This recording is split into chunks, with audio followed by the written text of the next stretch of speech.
इस फल को देख रहे हैं आप? सब जानते हैं कि इस फल से निकला बीज एक नए वृक्ष को जन्म देगा। जो नया वृक्ष इसी प्रकार के फलों को जन्म देगा। परंतु क्या कभी आपने ये सोचा है, फल और बीज का संबंध इतना गहरा है, किंतु वृक्ष की जड़ों और वृक्ष की शाखाओं में इतनी दूरी क्यों है? क्योंकि दूरी आवश्यक है। यदि आप किसी को अपने साथ सदा सदा के लिए रखना चाहते हैं तो उनसे दूरी समय समय पर आवश्यक है, क्योंकि ये दूरी ही है जिसके कारण आपको आपके साथी के महत्व के विषय में ज्ञात होता है। ये दूरी ही है जिससे आपको और प्रेरणा मिलती है कि उनसे फिर से मिले। इसलिए स्मरण रखिएगा, दूरियां कदापि बुरी नहीं होती। फल से बीज की ये दूरी ही नए फलों के निर्माण का कारण बनती है। प्रेम की असली परख होती है इन दूरियों से। तो दूरियों से भी प्रेम करें और प्रेम से कहें, राधे। दाऊ मुझसे कई बार पूछते हैं कान्हा, तुम राधा के साथ इस संसार को प्रेम सिखाने आए, फिर क्यों तुम ही राधा को इतना सताते हो? क्यों वो तुम्हें तंग करती है? क्यों ये नोकझोंक होती है? क्यों ये खींचाता है? अब इसका उत्तर मैं कुछ इस प्रकार देना चाहूंगा। चींटियां उसी घर में प्रवेश करती हैं जिसमें शहद हो। यदि आपके घर में शहद है, कोई मीठा पदार्थ है, मिठास है, तो चींटियां वहां अवश्य आए। कुछ इसी प्रकार होते हैं हमारे संबंध। तो इनमें छोटी मोटी लड़ाइयां, नोक झोंक, रूठना मनाना, ये सब तो चलता रहेगा, विशेषकर उन संबंधों में जिनमें मिठास हो। स्मरण रखिएगा, जिन संबंधों में कोई नोक झोंक नहीं, कोई रूठना मनाना नहीं, कोई छोटी मोटी लड़ाइयां नहीं, वो संबंध केवल और केवल मस्तिष्क से निभाए जा रहे हैं, मन से। तो इस मन से प्रेम कीजिए और इन छोटी मोटी लड़ाइयों का, इस खट्टी मीठी नोक झोंक का आनंद उठाइए, क्योंकि इसमें भी प्रेम है। राधे राधे। चलना, रुकना, विश्राम करना और दम भरकर पुनः खड़ा हो जाना और पुनः इस यात्रा पर चलना। ये जीवन का अभिन्न अंग है, इससे आप भाग नहीं सकते। किंतु इस अंग का उपयोग आप अपने जीवन में कैसे करते हैं, कैसे काम में लाते हैं, ये आप पर निर्भर करता है। हारने वाले भी जीवन में रुकते हैं, जीतने वाले भी जीवन में रुकते हैं। हारने वाले रुकते हैं थक के, जीतने वाले रुकते हैं केवल उस स्तर पर पहुंच के।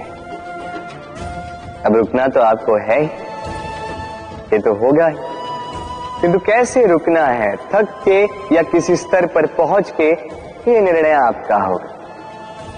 तो रुकिए भले ही, किंतु थकिए मत, क्योंकि आपको पुनः उठना होगा, पुनः यात्रा पर चलना होगा, उस स्तर पर पहुंचना होगा। राधे राधे। क्या आपने कभी पूरे भरे हुए वृक्ष को देखा है?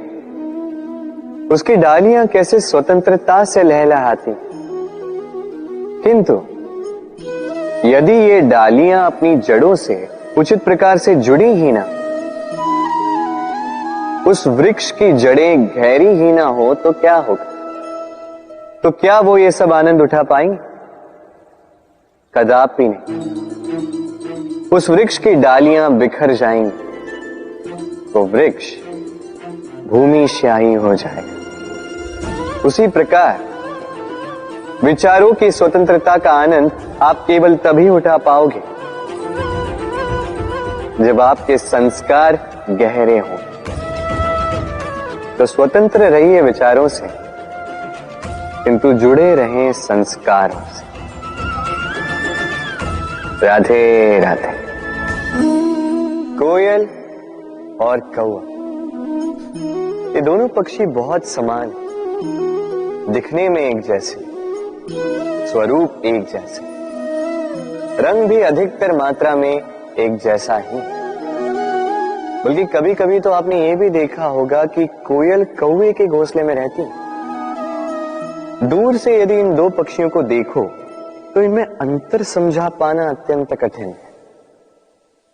इनका अंतर आप तब समझा पाओगे जब वर्षा की ऋतु आए, जब ये अपना अपना स्वर निकाले। एक और काक की कर्कश ध्वनि जो मन को क्षीण कर देती, दूसरी ओर कोयल की मधुर वाणी जो मन की चिंता ही हर लेती। अब देखिए, दोनों पक्षी एक जैसे हैं, किंतु अंतर पड़ा तो वाणी, और कितना अंतर पड़ा। आशा है आप समझ गए होंगे। वाणी का ये गुण अत्यंत महत्वपूर्ण है। यदि आपकी वाणी मधुर हो तो वो आपको सबका प्रिय बना सकती है। यदि वहीं आपके शब्द कटु हो तो कोई भी बड़ी सरलता से आपको अपना शत्रु मान सकता है। वाणी आपकी, चयन भी आप ही का। राधे राधे।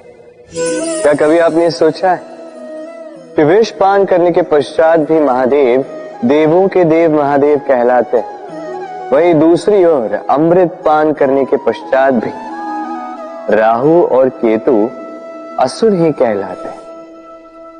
क्यों? इसका कारण है भाव। आपके कर्मों के पीछे जो आपका भाव है अत्यंत महत्वपूर्ण है। ये संसार किसी व्यक्ति को वहीं से तो जानता है, कर्मों के पीछे उसके भाव से। यदि कोई परोपकार करे किंतु उसके पीछे उसका भाव स्वार्थ का हो, वो परोपकारी मनुष्य अपने आप ही अपना महत्व खो देता है। यदि आपके कर्म के पीछे आपका भाव उचित हो तो श्राप भी वरदान में परिवर्तित हो सकता है। यदि आपके कर्म के पीछे आपका भाव अनुचित हो तो वरदान को श्राप का रूप लेने में अधिक समय नहीं लगता। ये सारा खेल है कर्मों का और भावों का। शुद्ध मन से खेलिए। राधे राधे। पुस्तिका कितने काम की वस्तु है। कहानी हो, कविता हो, संस्मरण हो, इसमें जो भी लिख दोगे वो भविष्य के लिए धरोहर बन जाती है। किंतु यदि कभी ऐसा हो जाए कि ये पुस्तिका मैली हो जाए या किसी पन्ने पर आप भूल से स्याही गिरा दो या कोई वाक्य लिखते हुए आप कोई भूल कर दो, तो आप क्या करते हैं? क्या इस पुस्तिका को उठाकर फेंक देते हैं? नहीं, केवल एक पन्ना फाड़ देते हो ताकि ये पुस्तिका पूरी सुंदर हो।